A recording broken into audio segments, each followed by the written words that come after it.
Hello, hello, hello. Welcome back. It is an honor, a privilege, and a blessing.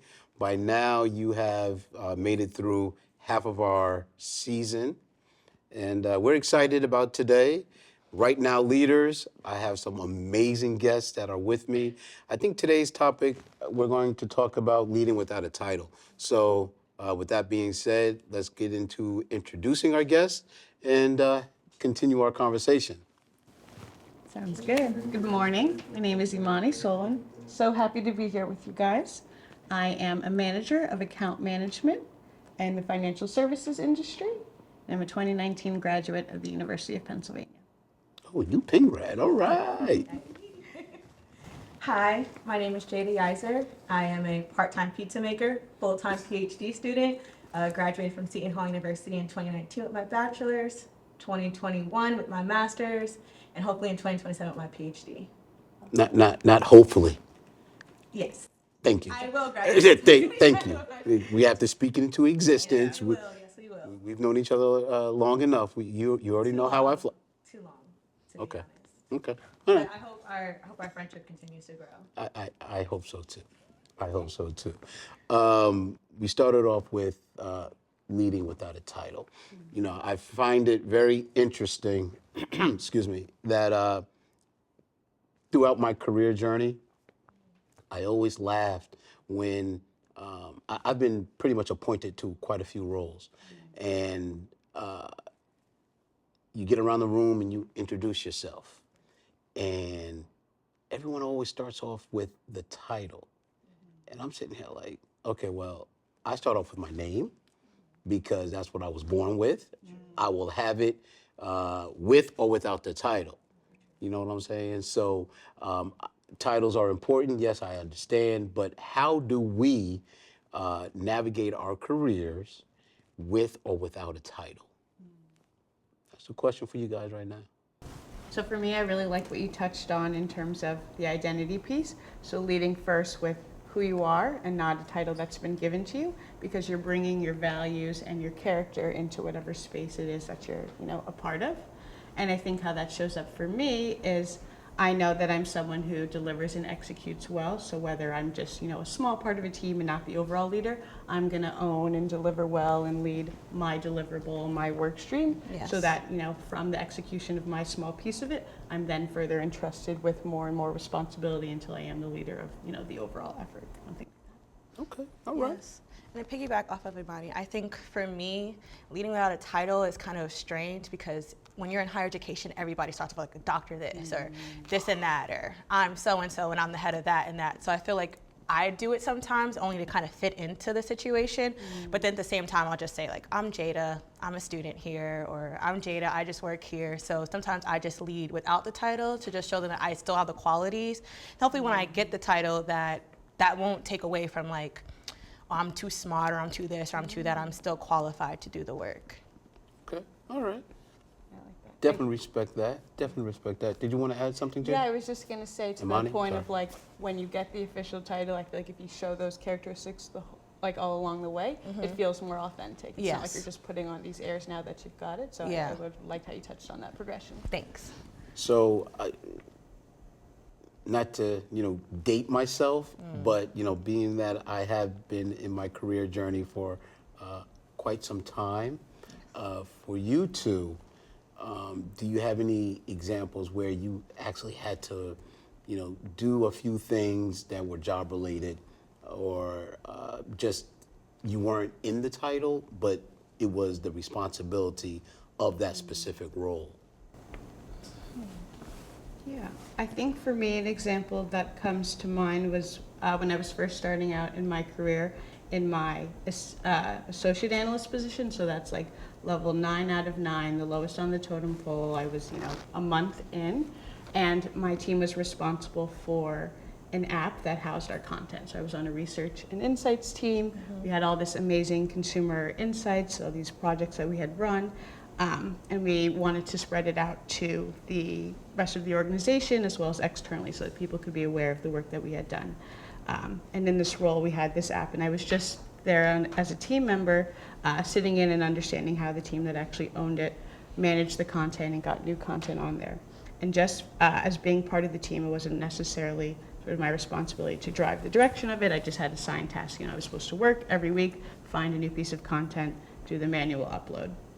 And I think for me, in trying to have that idea of leading without a title, I was like, okay, I have my set task. I'm obviously going to deliver on, what I'm required to do, but how can I take it a little bit further? So for me, what I thought about was, okay, how can I get sort of feedback in terms of what content is actually valuable? I'm being told just upload whatever, we need to have a certain number of files, but I wanted to be intentional. So I went out and spoke to some of the other teams and like, okay, what content are you enjoying that's on the app? What else would you like to see so that I can do the task that I'm assigned, but with, a little bit of my own flair on that. So they say, okay, Imani's taking a little bit of initiative. She's not just executing exactly what she's been told, but she's putting some thought into how it's done.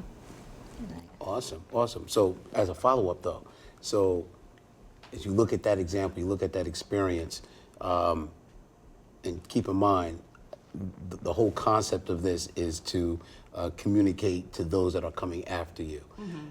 Were you seen and were you heard? That's a good point. I think for the first couple of pieces, it was maybe more just like seen in terms of like, okay, is the content getting there? They weren't necessarily seeing that extra piece. I don't think that like heard and seen part came until feedback was given from one of the teams that I had reached out to ahead of time to my management to highlight, oh, like I liked how Imani had done this. So at first, it was probably several months of me just uploading the content, doing sort of that extra piece that I was doing without, calling it out to my manager, just doing it in my own way. And then when it was recognized by someone else, that was then, directed and communicated to my leadership team that they saw and highlighted it. So sometimes you have to just, do it with your own flair, your own initiative, without that, immediate recognition, and then, hope it comes, or after a certain time, you can call it out yourself. Okay, all right. What up, Jayda? Hey, it's so funny we're talking about careers because I haven't started my career yet. So in order to be a sports psychologist, you have to be a licensed psychologist. So I have to get my PhD first, then take my board exam, and then I'll start my career. But I guess I can talk about some of the paths that I've taken to get there. And the first thing that came to my mind when you were talking was when I was a manager for the women's basketball team at Seton Hall. And doing a lot of the things that wasn't really manager duties. There was more head manager duties, but I would do them as like a regular manager.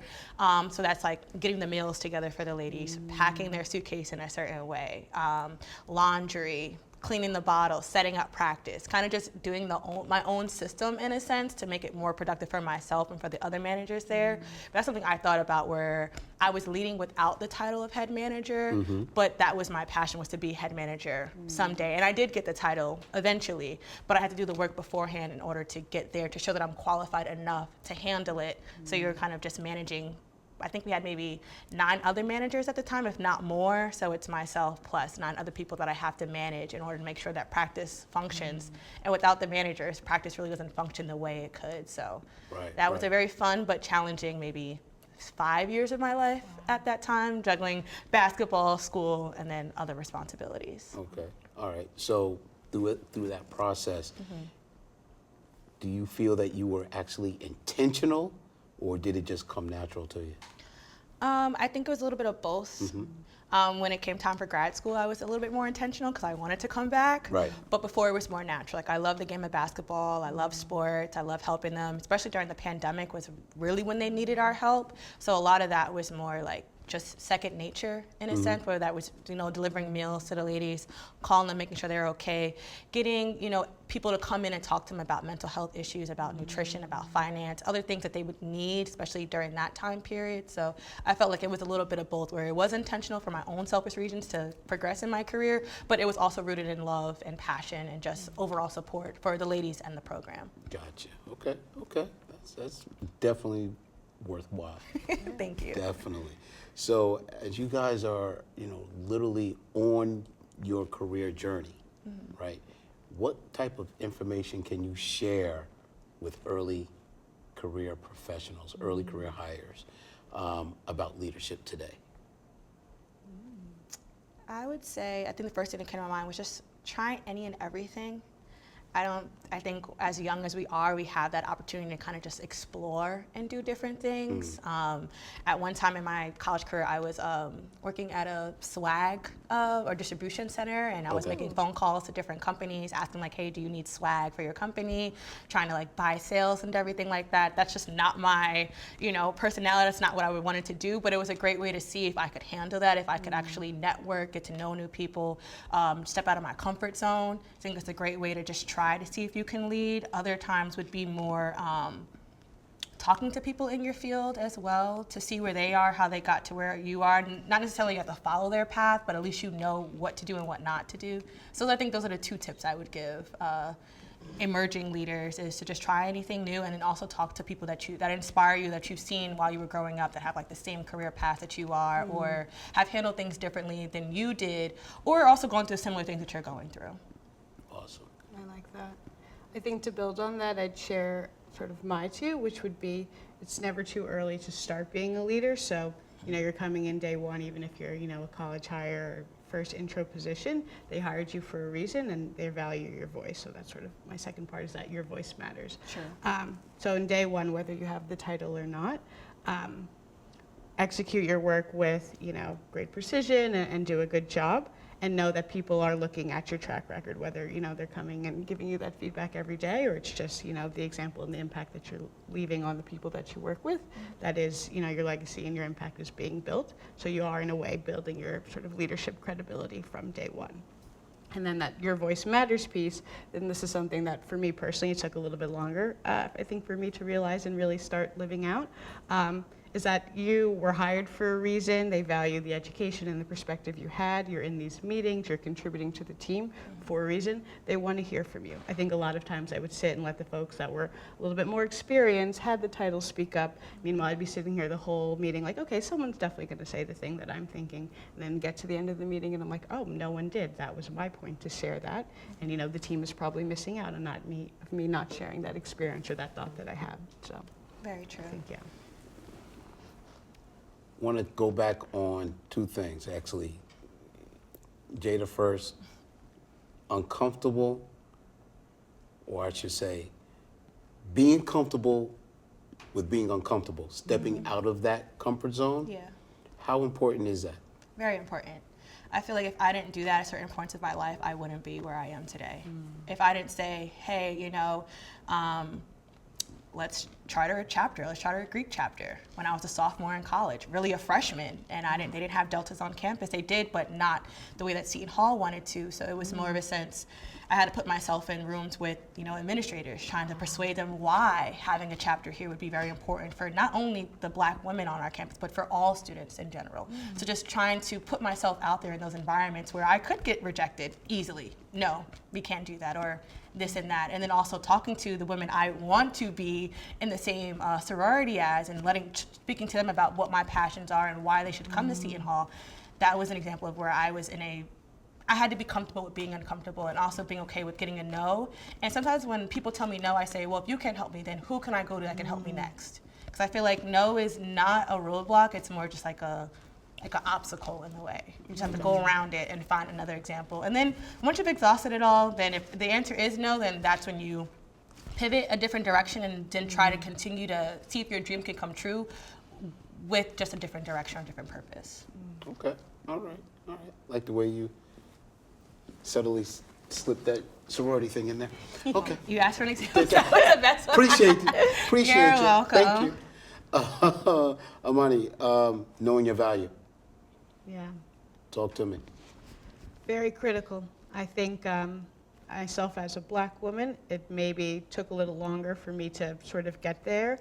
But I think, and sort of your point of like speaking to young people about what leadership looks like, the image of leaders is changing every day, and that's something that I'm so thankful for. So I think that's what's helped me recognize my worth and my value, is that every day I feel like I'm seeing in my company, in my field of work, more and more leaders that do look like me, which helps reinforce, okay, my voice is valued, I belong here, and I'm bringing a lot to the table. So I think that sort of outside examples helps reinforce it, but then I also had to do the work of like, okay, I did go to this Ivy League school, I studied my butt off, I worked so hard, like I deserve to come into the space with that confidence, knowing my background and knowing my worth. So it's something, it's a muscle to build, but I think once you've got it, then you're set, and it helps open so many doors and just helps you lead that impact in every space that you're in.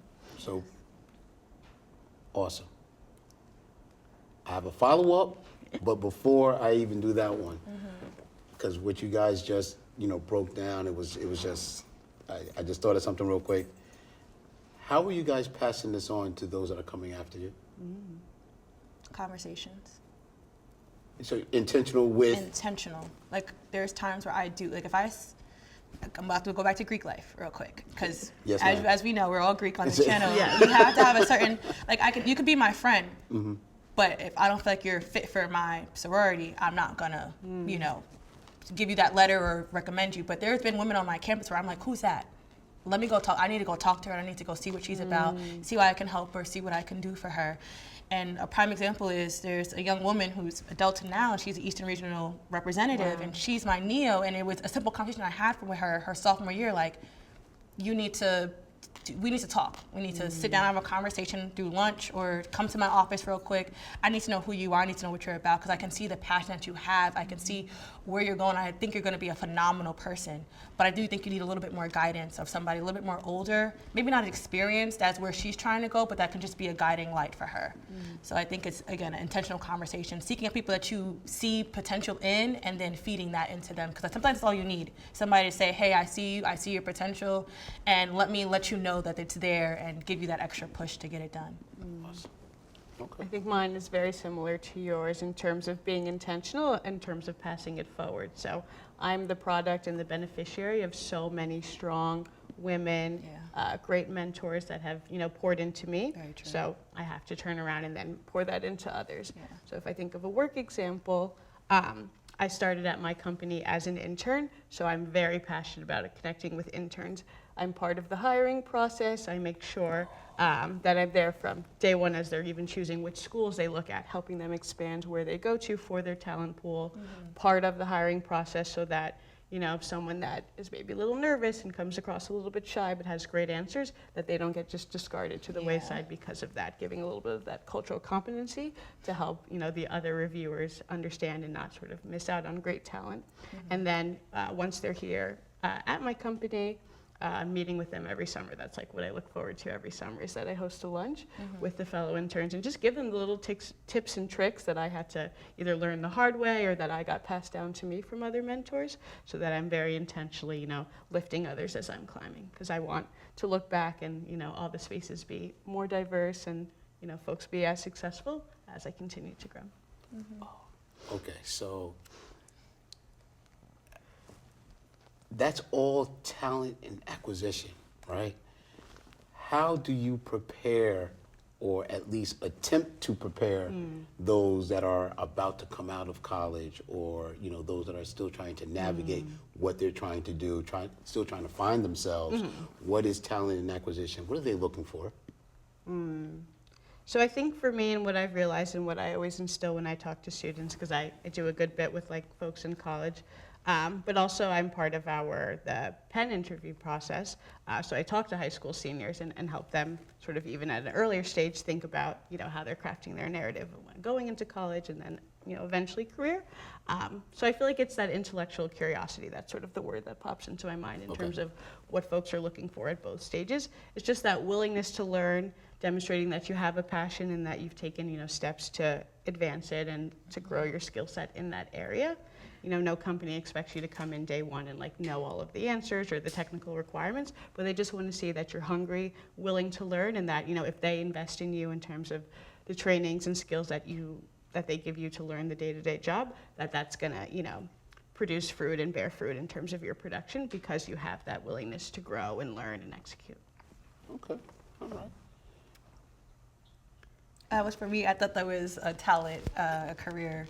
Yes, but I know you. So therefore, you already know that you could put a little spin on it because of your experience and how you always give back. Yes. Women Who Dare to Be Different. I am one of their youth ambassadors because Yes. I was honored when I was a high school senior. So Mm-hmm. my mom and I, it's really my mom and I, every year we try to give a basket or like a little gift bag to the young ladies that are being honored every year. And just a little card that says, best of luck if you need anything, some tips, advice. And then I put my name, my number, and my Instagram because all the girls got Instagrams now. So sometimes, I'll get a DM or a follow and everything. And then just kind of staying in contact with them throughout the years just to see like they need anything. I think right now I'm helping one of my line teachers kind of go through her PhD application. So it's kind of helping in ways where I feel like I'm strong in, and then other areas that I'm not strong in, I'll say, here, I can connect you with this person, or here, look on, this website, or here, go to this place and go to this conference or go to this convention and get the information that you need so that you can succeed. And then we can come back and talk about it and see how we can expand from there. Okay, all right. Well, that's definitely critical, definitely critical. I'm going to circle back. How do we build trust and influence even though we are not in a specific title? I think for me that comes from like the executing and doing a good job at your day-to-day task and in your role. You're only going to trust someone if you see those values sort of displayed to you. So I always think about, I want to do a good job first, then myself be able to talk about the good work that I've done, find others that can also sort of echo that and expand that narrative. But that starts with you doing the work and doing a good job. I'm sorry, I think there was a second part to the question that I missed, but. No, we're just talking about how do we build trust Okay. and Yeah. influence, even though we're not, in that quote unquote title, something of that nature. Okay, so yeah, it was that influence piece. So then I think the influence comes as, you start to do a good job and have, a little carved out niche of where you are the expert or where you've proven to deliver really well, so that others may come to you and, need advice or want your input on those kinds of similar tasks. So for me, when I think about early career, something that sort of I carved out was like, okay, that's soliciting feedback. So I will be the one that will, ping the other teams, go out, set meetings to understand and get their insights and hear their voice. So then it was like, okay, I did that for the app project that I spoke about a little bit earlier. Then they're like, okay, that could be valuable somewhere else. So my manager was like, okay, Imani, as part of your remit, go do that for this other project that we're working on. So that sort of my influence and my sort of sphere of ownership became soliciting the feedback and turning that into actionable insights. So I think if you do a good job, then have others value that work, it then becomes, a place where you have influence and that they see your value in owning. I think for me, the first thing that came to my mind was I'm a clinician in training, so I can still see clients. And I think the first thing I do is build trust with my clients and influence. So in order for me to do that, I have to be authentically myself. Some therapists don't believe Some therapists don't believe in self-disclosure. I do to a certain extent, where that kind of builds that bond and that trust where they see me as a human and not some robot that's just kind of regurgitating those, everything's okay, you'll be all right, here's 1, 2, 3, follow these steps. It's more, oh wow, she's been through the same thing and look at where she is now. So I feel like that's what it does. And then once we build trust and we start opening up about a little bit more, and then we can actually get to the nitty-gritty of what's going on with the clients. And then the influence is, now that they trust me, and I work with student athletes, and then the idea that, seeing a sports psychologist is very taboo, you're weak, all these negative connotations. But if you do get a student athlete to come to you and trust you, that influence will encourage them to go to their other teammates and say, hey, why don't you come and talk to a sports psychologist? Or why don't you go to the group counseling that they have on Tuesday nights at 7 o'clock, where they talk about injury recovery, where they talk about, substance abuse, where they talk about nutrition and things of that sort. So I feel like the trust and influence comes from the first meeting I have with my clients, and then hoping that that expands throughout not only our relationship, but the relationship that they have with their friends and their teammates, and even just the program and the school in general. Gotcha. So, as a follow-up, though, what's the long-term value of taking the initiative?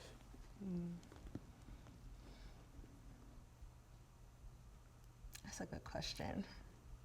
Well, I try to.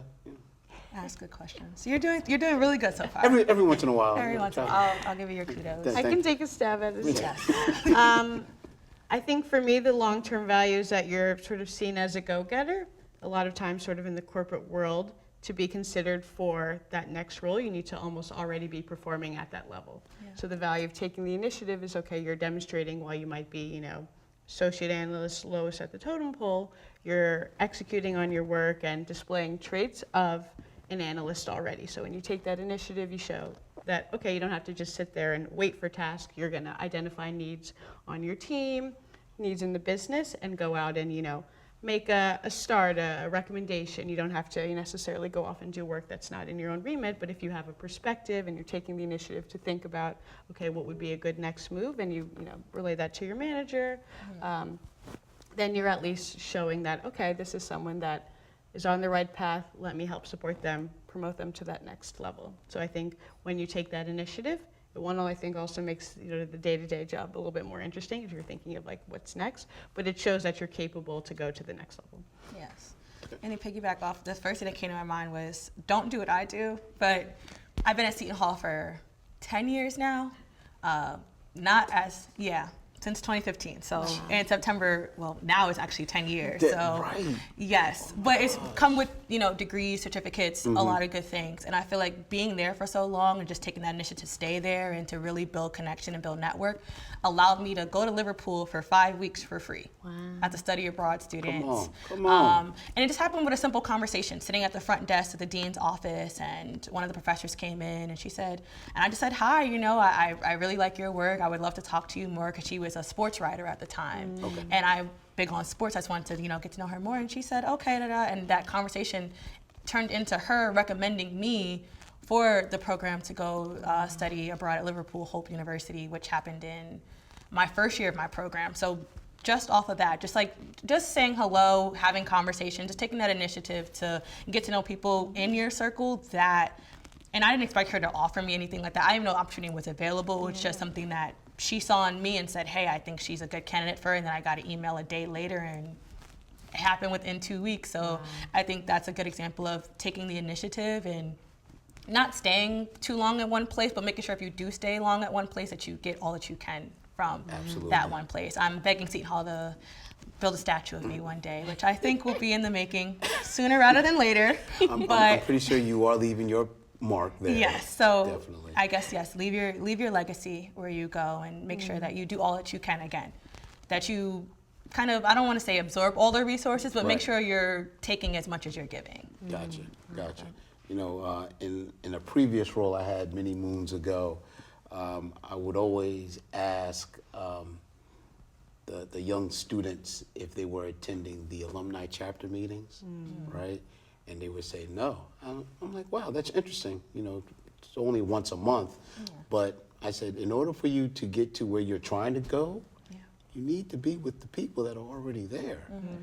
That's how you network. That's how you find out what you're trying to do, how you can get there, and they might have a little influence, a little impact as to the direction you want to go in. So, it's always interesting. Anyway, one last question. Maybe. You know how my mind is sometimes. How would you guys personally define everyday leadership? I think to me, everyday leadership is the sort of characteristics, and so carrying yourself and displaying values that you want to see and that resonate with how you were raised, and helping others. To me, that's definitely a core value. So entering every space with that in mind.